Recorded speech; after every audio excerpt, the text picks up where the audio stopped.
वाहिगुरु जी का खालसा वाहिगुरु जी की फतेह।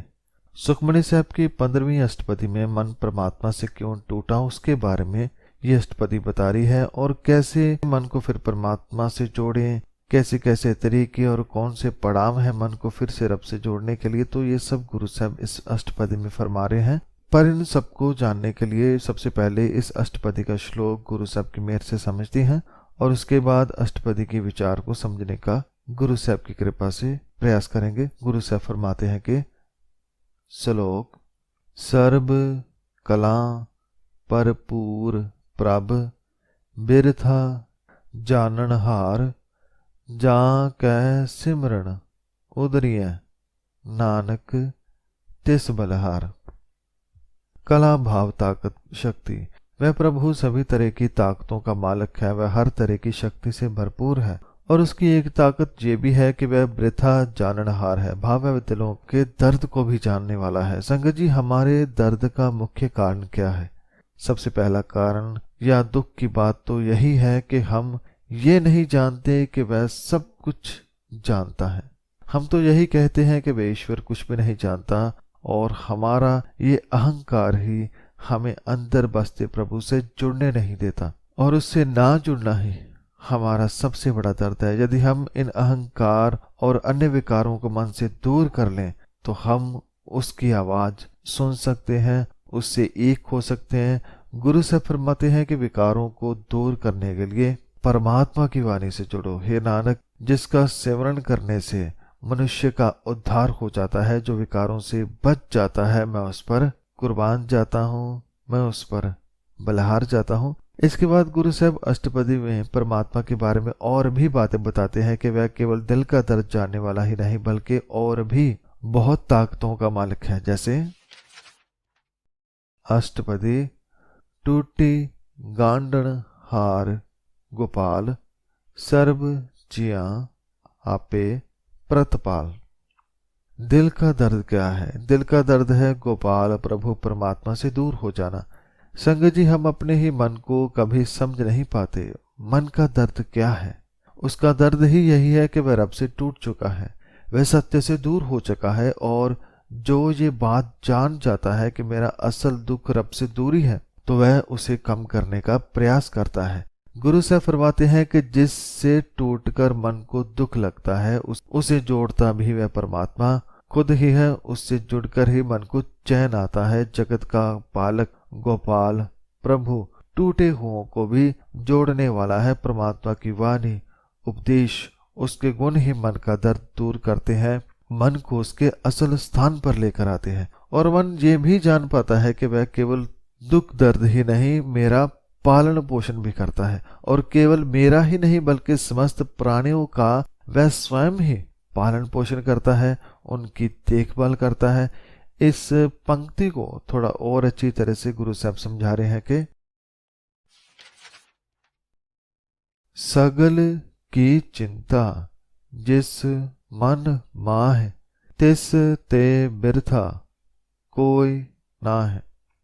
जैसे पिछली पंक्ति में गुरु साहब ने समझाया कि सबका देखभाल परमात्मा करता है, यहाँ गुरु साहब फरमाते हैं कि केवल देखभाल ही नहीं, चिंता फिक्र भी करता है। कोई भी जीव जिसे परमात्मा ने पैदा किया उसे वह सब कुछ मिले जिससे वह जिंदा रह सके, इसका फिक्र वह करता है। संगत जी, हम अपने छोटे परिवार को पालने की कितनी चिंता करते हैं।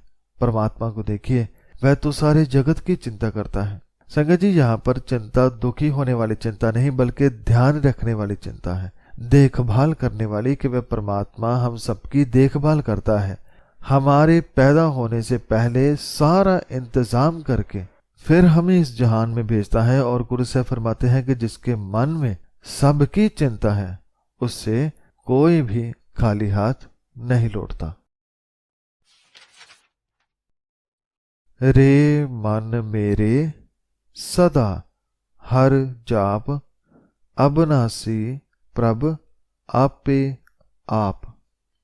ऐ मेरे मन, जो हरि परमात्मा हमारे हर दर्द को जानता है, जो हमारी चिंता करता है, तू उसे सदा स्मरण कर, उसका जाप कर, जिसे जपकर मनों को सुख प्राप्त होता है। पर जाप करना किसका है? अविनाशी प्रभु का। जो कभी नाश नहीं होता, जो कभी मरता नहीं, जो सदा रहने वाला है, जो सब कुछ आप ही आप है, जो प्रभु सब कुछ स्वयं ही है, उससे जुड़ना है, उसका ध्यान करना है, उससे मन को लगाना है। आपन किया कछु ना होए, जे सौ प्राणी लोचै कोय। कुछ मन अपने तरीके से सुखी होना चाहते हैं और वह कितने भी तरीके अपनाए सुखी नहीं हो सकते, क्योंकि जब तक हम हैं तब तक सुख नहीं। हमें खुद को छोड़ना होगा, मैं का त्याग करना होगा, मैं कुछ जानता हूं ये छोड़ना होगा। मैं कारण हूं नहीं, परमात्मा कारण है, ये याद रखना है। उसी से सब कुछ हो रहा है, वही करवाने वाला है, ऐसे सोचना है। गुरु साहब फरमाते हैं कि प्राणी के अपने करने से कुछ नहीं हो सकता, चाहे वह सैकड़ों बार इसकी इच्छा करे। गुरु साहब मन को सही रास्ता समझाते हैं कि क्या करना चाहिए। तिस बिन नाही तेरा किछ काम, गत नानक जप एक हर नाम। संगत जी, जब हम उदास दुखी होते हैं तो गलत रास्तों पर चले जाते हैं। कई बार किसी नकली बाबा के पास, तो कई बार नशा करने लग जाते हैं। जितने तरह के लोग उतने तरह के तरीके जगत में है, पर जो मन का दर्द, जैसे पहले हमने जाना कि परमात्मा के पास जाने से, उससे एक होने से दूर होता है, तो गुरु साहब फरमाते हैं कि एक उसके अतिरिक्त कुछ भी तेरे काम का नहीं। इसलिए हे नानक, एक ईश्वर का नाम का जाप कर, उसके गुणों को मन में बसा, उसकी वाणी को पढ़, सुन, समझ, उसे मन में बसाने से ही सुख मिलता है, मन को मोक्ष की प्राप्ति होती है। भाव मुक्ति केवल उसके नाम से होगी और किसी तरीके से नहीं। तो ये था पहला पदा। अब दूसरे पद में गुरु साहब फरमाते हैं कि मन परमात्मा से दूर क्यों हुआ, इसका क्या कारण है। तो गुरु साहब फरमाते हैं कि दूर होने का कारण या मन का दुख है अहंकार। और ये अहंकार एक तरह का नहीं बल्कि कई तरह का है, जैसे कि रूपवंत होए नाही मोहे, प्रभ की जोत सगल कट सो है। रूपवंत होने का अहंकार, अभिमान। संगत जी, पेड़ का कोई पत्ता या कोई फल यदि बहुत खूबसूरत हो तो वह कहे कि ये खूबसूरती मेरे कारण है, तो हम क्या कहेंगे? हम कहेंगे कि नहीं, ये उसकी भूल है। यदि पेड़ ना होता तो वह फल या फूल सुंदर कैसे होता? यदि बीज ही ना होता तो वह सुंदर कैसे होता? गुरु से फरमाते हैं कि जैसे फल या कोई फूल सुंदर है तो उसकी सुंदरता का जो मूल है वह बीज है। ऐसे ही हमारा मूल है परमात्मा, जिसके कारण हम खिले हुए हैं। ऐ मन याद रख, रब की ज्योति ही समस्त शरीरों में शोभा दे रही है, वही हर शरीर में जगमगा रही है। इसलिए रूप का मान मत कर, इसका अहंकार मत कर, बल्कि जिसका ये रूप है उसको याद कर, उसका ध्यान कर। धनवंता होए क्या को गर्भ है, जहां सब किच तिसका दिया दर्ब है। एक और अहंकार के बारे में गुरु साहब फरमाते हैं कि धनवंत, अमीर होने का गर्व। संगत जी, मन के रोग दूर करने का सबसे सही तरीका है उसे उसके बारे में पूरा ज्ञान दे देना। तो गुरु साहब यहाँ अहंकार रोग की बात कर रहे हैं कि कैसे इंसान परमात्मा से टूटा, साथ में ये भी याद दिला रहे हैं कि जुड़ना कैसे है। गुरु साहब फरमाते हैं कि धनवान होकर कोई इंसान क्यों अभिमान करे। ये अभिमान ऐमन बिल्कुल भी नहीं करना चाहिए और याद रखना चाहिए कि ये जो भी कुछ इस धरती पर है सब कुछ परमात्मा का है, उसी ने दिया है, उसी ने बनाया है। वह सबसे महान और बड़ा है, इसलिए जो सबसे बड़ा है, जो इस धन का भी दाता है, उससे जुड़ना है, अहंकार का त्याग करना है। अत सूरा जे कौ कहावै, प्रभ की कला बिना कहतावै।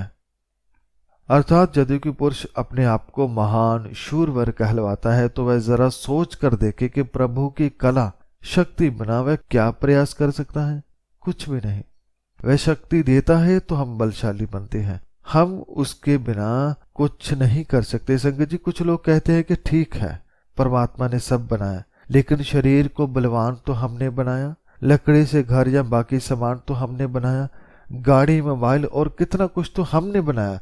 तो संगत जी, यहाँ पर हमें ये बात याद रखनी है कि ये सब कुछ बनाने के लिए जो सामान था वह कहाँ से आया। यदि वह कुछ देता ही ना तो हम क्या कर लेते। हम जो भी बनाते हैं उसके दिए हुए से ही बनाते हैं। और यदि वह दिमाग भी ना देता तो हम क्या कर सकते थे? कुछ भी नहीं। परमात्मा ने हमें सब कुछ बनाने का मौका दिया, हमें दिमाग दिया, हमें सब सुविधाएं दिए कि कहा कि बनाओ, और ये सही भी है, इसमें कोई भी गलत बात नहीं है। पर जब हम इस पर अहंकार कर लेते हैं तो अपना सब कुछ अहंकार में गवा लेते हैं, और यदि अहंकार छोड़कर चलते हैं तो सब कुछ पा लेते हैं। जे को होए बह दातार, तिस देनहार जाने गावार। एक और अहंकार के बारे में गुरु साहब फरमाते हैं, पर इस अहंकार को गुरु साहब अहंकार नहीं मानते बल्कि मूर्खता कहते हैं। वह है दातार बनकर बैठ जाना। जैसे आजकल खुद को भगवान बनाकर लोग बैठ जाते हैं, जो खुद को रब कहते हैं, पर उनके आसपास भी रब नहीं। गुरु साहब फरमाते हैं कि यदि कोई पुरुष दानी बन बैठे या दातार बन बैठे तो दाता प्रभु उसको मूर्ख समझता है। संगत जी, वाहिगुरु हमें दातें पदार्थ दे रहा है, उसका हमें धन्यवाद करना चाहिए। और यदि हमें बांटने के लिए भी कहा है तो बांटे, पर अहंकार मत करें। ये मत कहें कि मैं कुछ दे रहा हूं, बल्कि ऐसा सोचें कि दे तो परमात्मा रहा है, मैं तो केवल सेवा कर रहा हूं। ये पदार्थ भी उसके हैं, ये लोग भी उसके हैं, मैं भी उसका हूं, ये सब कुछ तो वह खुदा ही है। फिर अहंकार किस बात का? तो दूसरे पदे के अंत में गुरु साहब इस अहंकार के पक्के इलाज के बारे में फरमाते हैं कि जिस गुर प्रसाद तुटै हों रोग, नानक सो जन सदा अरोग। इस अहंकार को दूर करना है तो मन को परमात्मा के नाम की दवा दे, और वह दवा गुरबानी में है। गुरु की वाणी को पढ़ने समझने से मन को परमात्मा के नाम रूपी दवा मिलती है। गुरु साहब फरमाते हैं कि गुरु की कृपा से जिसके अहंकार का रोग दूर होता है, हे नानक, वह जन सदा के लिए आरोग हो जाता है।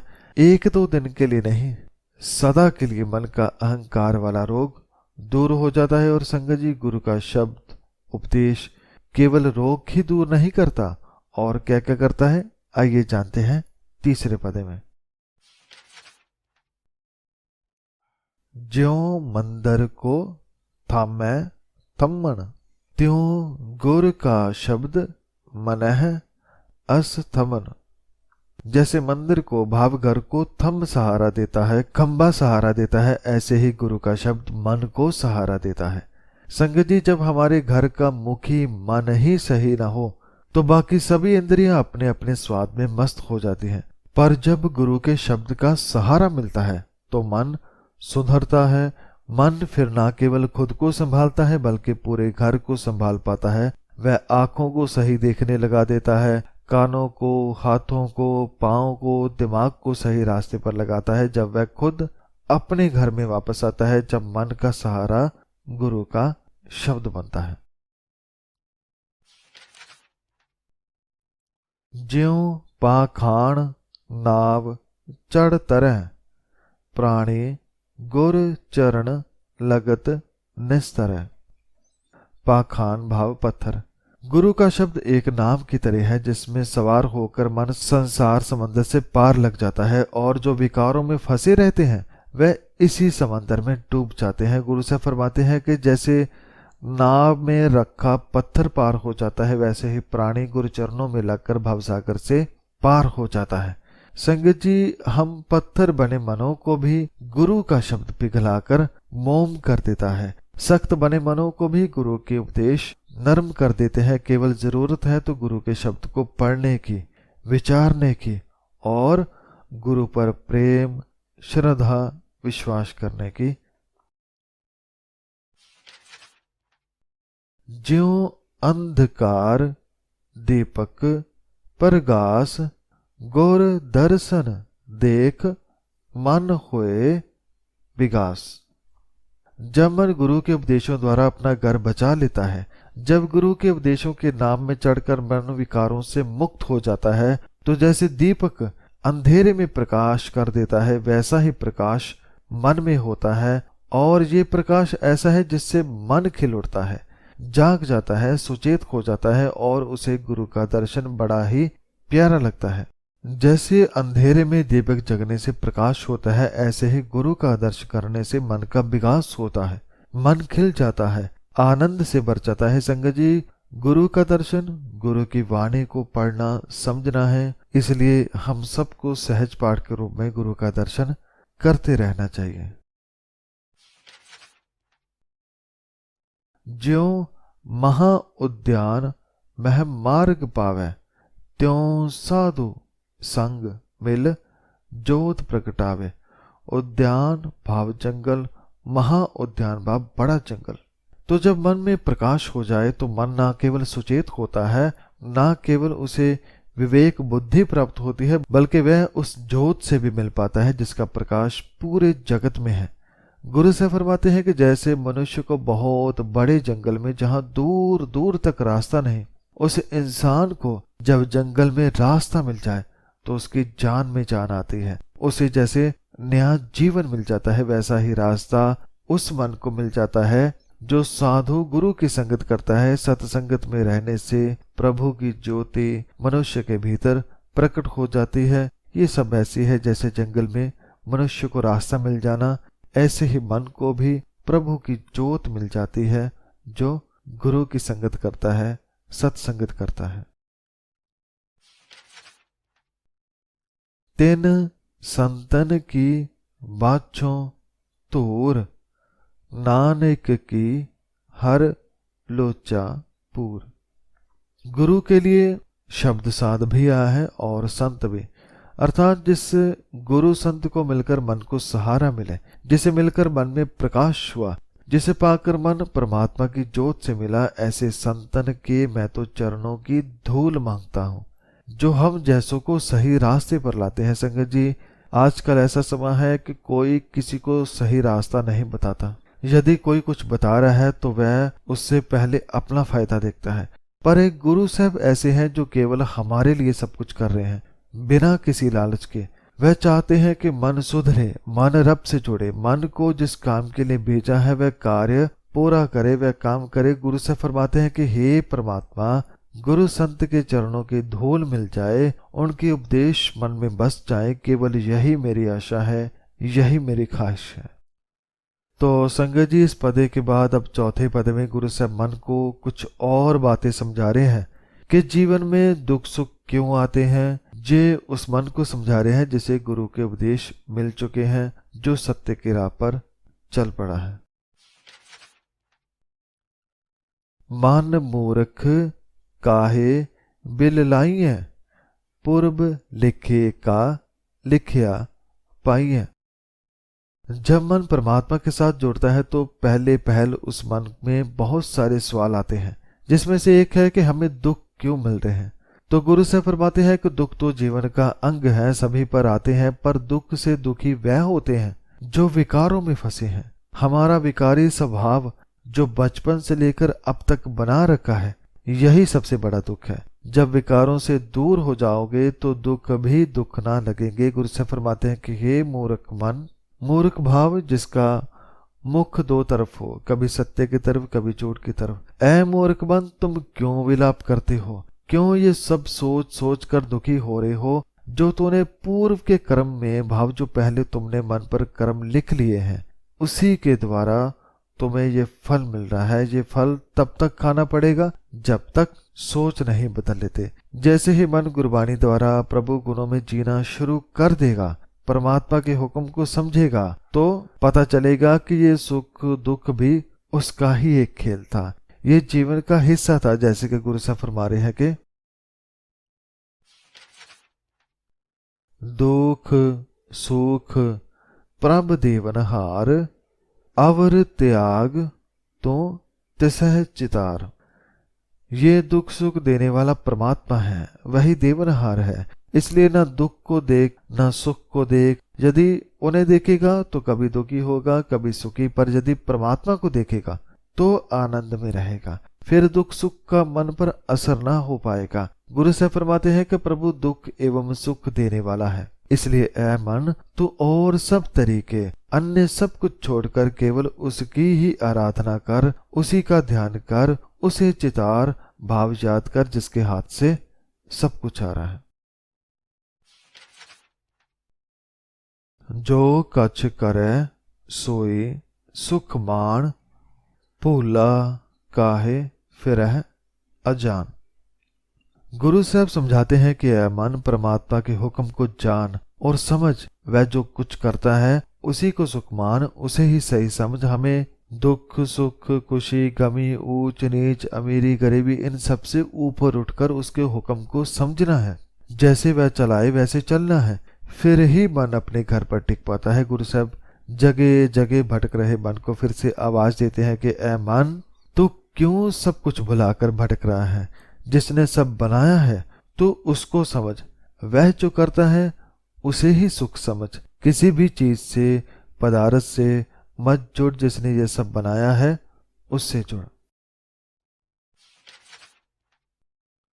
कौन बस्त आई तेरे संग, लपट रहे हो रस लोभी पतंग।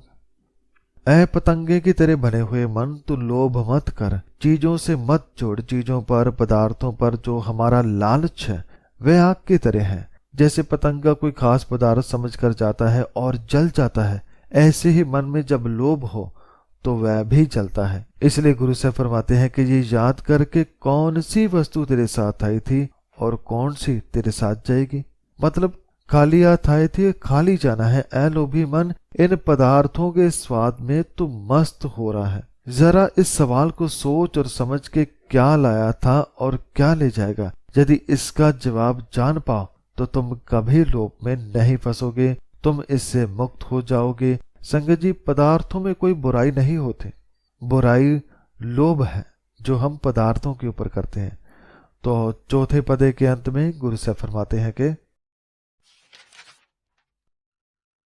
राम नाम जप हृदय माह, नानक पत सेती कर जा। पत सेती भाव इज्जत से। ऐ मित्र, अपने हृदय में राम नाम जप, उसका जाप कर, उसे याद कर जिसे याद करके मन में से बुराई दूर होती है। हे नानक, ऐसा करने से, गुणगान करने से मन अपने सही स्थान पर वापस आ जाता है। मन अपने घर इज्जत से पद से वापस आ जाता है। भाव उसे अपने ही मन में बहुत आदर सम्मान मिलता है। जैसे जब हम कोई भला कार्य करते हैं तो हमारे मन को कितना सुकून मिलता है, इससे कई गुना ज्यादा सुकून इज्जत तब हमें खुद को मिलती है जब मन अपने सही स्थान पर आ जाता है। जब वह टिक जाता है तो वहां आनंद बनता है। तो अगले पद में मन को ये सारी बातें समझाने के बाद अब गुरु साहब ये समझा रहे हैं कि मन, ये समझ कि तू यहाँ करने क्या आया था, तुम्हारा क्या मनोरथ था, उसे कैसे पूरा करना है। जिस वखर को लैन तू आया, राम नाम संतन कर पाया। जैसे इस तन की जरूरतें हैं भोजन आदि की, तो हम दुकान में जाते हैं, जो चाहिए उसे खरीद कर घर ले आते हैं। ऐसे ही मन के घर के लिए भी कुछ सामान चाहिए। वह सामान क्या है और कहाँ मिलता है, उसके बारे में गुरु साहब फरमाते हैं कि जिस सौदे को लेने के लिए तो दुनिया में आया है, वह सौदा है राम नाम का, वाहेगुरु के गुणों का। वह नाम रूपी सौदा कहाँ से मिलता है? वह मिलता है संतन भाव गुरु के घर से, गुरु के दरबार में ये नाम मिलता है। पर इसे लें कैसे, इसके बदले में क्या देना पड़ता है, इसके बारे में गुरु साहब फरमाते हैं कि तज अभिमान लेह मन मोल, राम नाम हृदय मह तोल। यह सौदा प्राप्त करना है तो गुरु के पास आना होगा। पर हम कहेंगे हम तो रोज गुरु के पास जाते हैं। नहीं, केवल तन जाता है, मन नहीं। मन में तो अहंकार है। गुरु साहब फरमाते हैं कि मन के अहंकार को तज कर आ, भाव अहंकार त्याग कर आ, हमने जो भी जाना है उसे छोड़ कर आओ। ये मत सोचो कि मैं कुछ जानता हूं। जब हम खाली होकर आते हैं और मन को गुरु के हवाले करते हैं तो गुरु साहब राम का नाम हृदय में तोल कर दे देता है। तो इसलिए ऐ मन, तू अहंकार छोड़कर खुद को गुरु के हवाले कर, फिर गुरु ये सौदा तुम्हारे हृदय को देगा। कैसे देगा, उसके बारे में गुरु साहब फरमाते हैं, लाद खेप संतह संग चाल, अवर त्याग बिख्या जंजाल। जब हम मन गुरु के हवाले करते हैं तो गुरु साहब हमें कहते हैं कि आओ इस खजाने को, इस सौदे को, प्रभु गुणों को मन पर लाद लो, भाव मन में गुरबानी भरो, परमात्मा के ज्ञान को भर लो। इसे जितना ज्यादा भरोगे उतना मन के लिए सही है। और गुरबानी में तो इतना भंडार है कि चाहे कितना भी भरो वह खाली नहीं होता। और ये सब लाद कर संत है संग चलो, जैसे गुरु चलाता है वैसे चलो। और हाँ, माया के बाकी सभी जंजाल त्याग दो। जब हम ऐसा करते हैं तो क्या होता है, तन तन कह सब कोय, मुख उज्जल हर दरगह सोए। जब ऐसे करेंगे तो सभी उस मन को धन्य धन्य कहेंगे, शाबाश कहेंगे जो इस राह पर चल पड़ता है। जो गुरु से सौदे को लेकर जीवन बदलता है वह मन सच में धन्य है।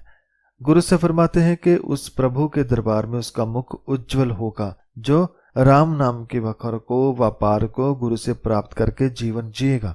पर गुरु साहब इस पदे के अंत में फरमाते हैं कि ये सौदा तो फायदे का है, इसमें केवल मन देना है, कोई पैसा नहीं, कोई और चीज नहीं। पर फिर भी एह व्यापार विरला व्यापार है, नानक ताकै सद बलहार। पर फिर भी इस व्यापार को कोई विरला ही करता है। संगत जी, जब इस व्यापार में हमें कुछ भी अलग से नहीं देना, फिर हम मन को बदलने के लिए ऐसा सौदा क्यों नहीं करते। हमें केवल मन लगाकर दिन में कुछ पल वाणी ही तो पढ़नी है, समझनी है। यदि थोड़े वक्त के लिए ऐसा करें तो हमारा जीवन बदल सकता है, पर हम ये क्यों नहीं करते।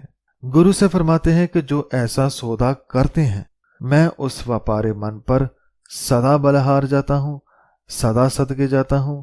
उसने इस व्यापार को करके अपने जीवन को बदला है, अपने जीवन मनोरथ को पूरा किया है। तो ये था 5वां पद।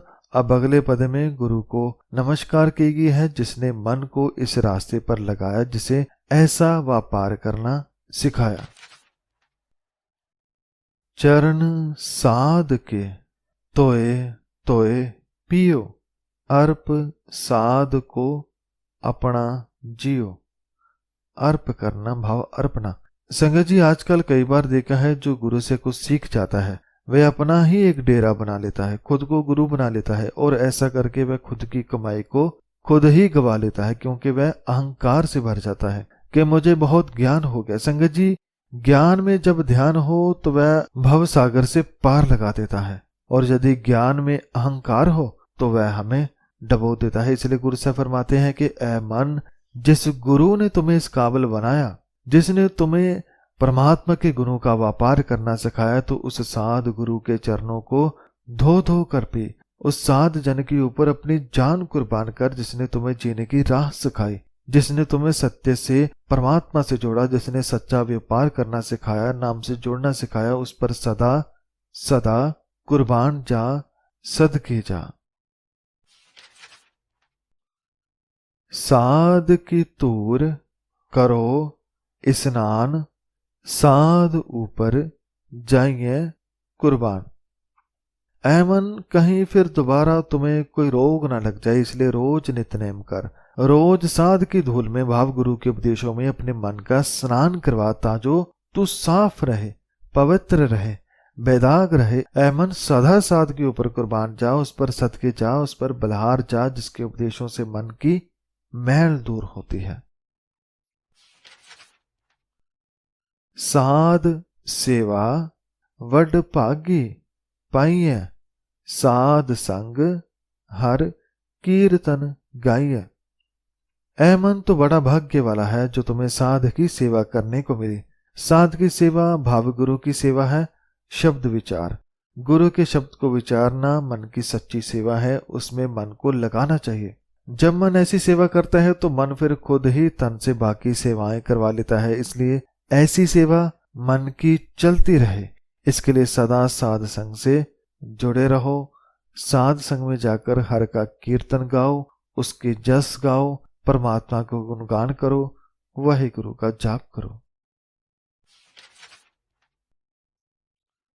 अनक बिगन ते साधु राखै, हर गुण गाए अमृत रस चाखै। गुरु से फरमाते हैं कि साधु मन को अनेकों विघ्नों से बचाता है। भाव मन पर जो विकारों के विघ्न है, बंधन है, उनसे गुरु बचाता है। कैसे बचाता है? गुरु हमें समझाता है कि हर गुण गाए। ऐ प्यारे मन, हर मुश्किल का हल है प्रभु गुणों को गाना, उसका ध्यान करना, मन में बसाना। जब मन उन गुणों को मन में बसाकर जिएगा तो मुश्किलों से तो बचेगा ही। भाव मन पर किसी मुसीबत का असर नहीं होगा, पर मन साथ ही में प्रभु गुण गाने, जपने व मानने से मन अमृत रस को पीता है। ये गुण जहां एक तरफ मन को सहारा देते हैं, वही मन की दवा भी है, मन का आराम भी है, मन के लिए अमृत भी है। ओट गही संतह दर आया, सर्ब सुख नानक तह पाया।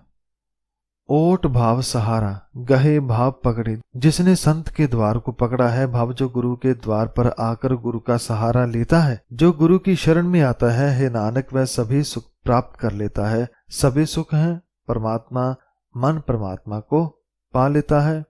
तो ये था छठा पदा। अगले पद में प्रभु गुण जो मन ने गुरु से प्राप्त किए हैं, वह गुण क्या क्या करते हैं उसके बारे में मन को समझ आती है कि मृतक को जीवालन हार, भूखे को देवत आधार। अर्थात प्रभु गुण मृतक को भी जीवित करने योग्य हैं और भूखे को भी आसरा देते हैं। भाव जो मन विकारों में मर चुका है, यदि वह मन भी कोशिश करके गुरु की कृपा से प्रभु गुणों को गाए, परमात्मा के नाम का रस पिए, तो वह मन भी जी उठता है। जो सदियों से मन भूखा था, उसे भोजन मिल जाता है। मन को खुराक मिलते ही उसमें जान आ जाती है, वह उठता है और फिर गुरु की कृपा से विकारों से लड़कर आगे बढ़ता है। सर्ब निदान जा की दृष्टि माह, पूर्व लिखे का लहना पाह। जिन गुणों से मन ऊंचा दर्जा प्राप्त करता है, वह गुणों का खजाना सर्वनिधान, निधान भाव खजाना, वह सारे खजाने मालिक के हैं, उन्हीं से सब प्राप्त होते हैं। और जो मन इस खजाने के साथ जुड़ता है, जहां की भाव उसकी नजर में भी ये सारे खजाने आ जाते हैं, वह भी उन खजानों को देख पाता है, वह भी प्रभु गुणों से मिल पाता है। और जैसे पिछले कर्म भाव जो जन्म से लेकर अब तक किए हैं, संगत जी, जरूरी नहीं कि पिछले कर्म सब बुरे ही होते हैं। कुछ ऐसे लोग भी होते हैं जिनके पिछले कर्म अच्छे हों, जो कई दिनों, महीनों या सालों से परमात्मा के गुणों के खजाने को प्राप्त कर रहे हों। जिनके पिछले कर्म ऐसे हैं, वे अपने कर्मों का फल जरूर भोगते हैं। भाव है प्रभु गुणों से जरूर सर्वनिधान, भाव परमात्मा के गुणों को वे पा लेते हैं, परमात्मा के खजाने से माला माल हो जाते हैं। उनका मन परमात्मा के नाम, गुण, प्रेम आदि से भर जाता है। सब किछ तिसका ओह करणै जोग, तिस बिन दूसर हुआ ना होग। और प्रभु के गुण गाने वाले को चाहे सारे खजाने मिल जाएं, खजाने गुणों के, परमात्मा के प्रेम के, नाम के, चाहे सब मिल जाएं, पर मन सब कुछ पाकर भी अहंकार नहीं करता।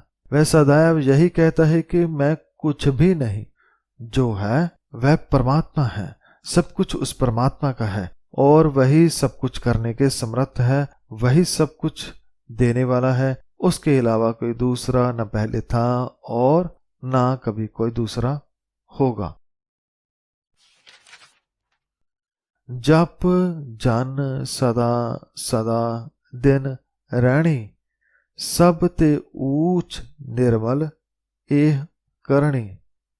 गुरु और गुरु द्वारा परमात्मा से जुड़ा मन सभी को यही उपदेश देते हैं कि ऐ भक्तजनों, ऐ प्रिय दोस्तों, सदा दिन रात उस प्रभु को याद करो, उसका गुणगान करो, उसके उपदेशों को मन में बसाकर जियो। एक यही कर्म और जीवन आचरण बाकी सब कर्मों से सबसे ऊंचा एवं पवित्र है। तो इस 7वें पदे के अंत में गुरु से फरमाते हैं कि कर कृपा जिसको नाम दिया, नानक सो जन निर्मल थिया। और हर गुण गाने वाला, अकाल पुरख को मन में बसाने वाला ये भी जान जाता है और इसका प्रचार भी करता है कि कोई गुण परमात्मा का नाम मेरे कारण नहीं, बल्कि जब उसकी मेहर होती है, जब उसकी नजर में हम भा जाते हैं, जब वह कृपा करता है, तब वह नाम बख्शता है, तब वह नाम की दात देता है। हे नानक, जो इसे प्राप्त करता है वह जन निर्मल हो जाता है, पवित्र हो जाता है।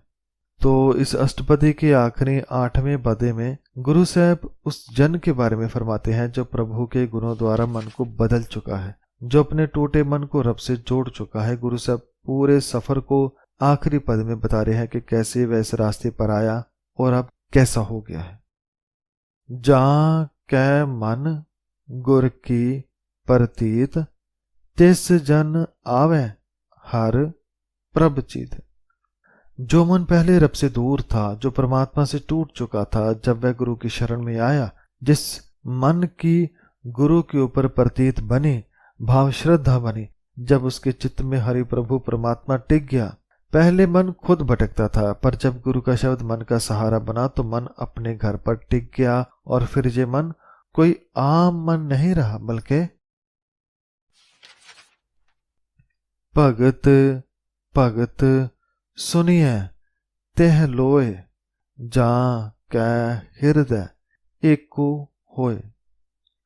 जिसके हृदय में एक बस गया, भाव जिसके मन में गुरु के प्रसाद से परमात्मा बस गया, जिसने मन को एक से एक कर लिया, वह तो 3 लोकों भाव सारे जगत में भगत के नाम से प्रसिद्ध हो गया। उसे अब हर कोई रब का भक्त कहता है, परमात्मा का सेवक कहता है। और उसका जीवन कैसा हो जाता है? सच करनी सचता की रहत, सच हृदय सत मुख कहत। उसका जीवन सच्चा हो जाता है, उसके कर्म सत्य हो जाते हैं, उसकी जीवन मर्यादा भी सत्य हो जाती है। भाव उसका जीवन पूरा का पूरा सत्य हो जाता है, परमात्मा हो जाता है। उसका हर कर्म भी परमात्मा होता है और उसके मन में सत्य है, उसके मुख में सत्य है, वह सत्य ही बोलता है, उसके हृदय में सत्य परमात्मा होता है। तो ऐसा जीवन भक्त का हो जाता है जिसके जीवन में केवल सत्य स्वरूप निरंकार है और वह उसका रूप हो चुका होता है। और उसे दुनिया कैसी नजर आती है? साची दृष्ट, साचा आकार, सच वर्तय, साचा पसार। जिसका तन मन मुख सब कुछ परमात्मा के प्रेम रंग में रंग जाता है, उसे हर जगह वही एक नजर आता है। उसकी दृष्टि भी सत्य रूप और उसका आचरण भी सत्य रूप हो जाता है और सारा जगत परमात्मा का रूप नजर आता है। उसके सिवा दूसरा और कोई दिखाई नहीं देता। उसकी नजर में सब बराबर और सत्कार योग्य हो जाते हैं। संगत जी देखिए कितनी अजीब बात है कि आँख, कान, नाक, हाथ, पांव भाव सारा तन वही है, बस मन के बदलने से पूरा तन भाव सब कुछ बदल जाता है। देखना, चलना, बोलना सब बदलकर सत्य का रूप हो जाता है। जब मन सत्य से मिल जाता है उसका रूप हो जाता है। तो इस अष्टपदी के आखिर में गुरु साहब फरमाते हैं कि पार ब्रह्म जिन सच कर जाता, नानक सो जन सच समाता। गुरु से फरमाते हैं कि सत्य को कुछ और मत समझ लेना, सत्य का भाव है परमात्मा। जिस मन ने पार ब्रह्म को सत्य करके जाना है, जिसने जान लिया है कि एक वह सत्य जगत में पहले भी था, अब भी है और सदा रहेगा, वह मन फिर उस सच में ही समा जाता है, वह परमात्मा में खुद को लीन कर लेता है। ऐसा मन जो सत्य को मानता है और सत्य के राह पर चलता है, भक्त कहलाता है, सेवक कहलाता है। तो ऐसे मन उस एक से एक हो जाता है, मिल जाता है, जुड़ जाता है।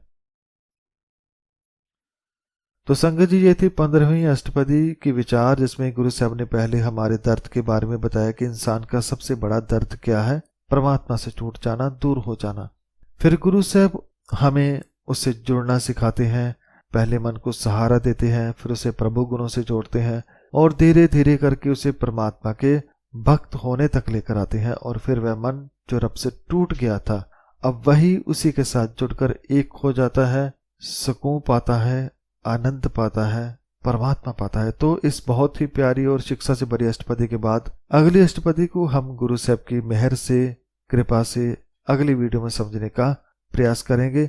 इस कथा को करते समय हुई सभी गलतियों की मैं माफी चाहता हूँ और श्री गुरु ग्रंथ साहब जी का और आप सब संगत का बहुत बहुत धन्यवाद करता हूँ।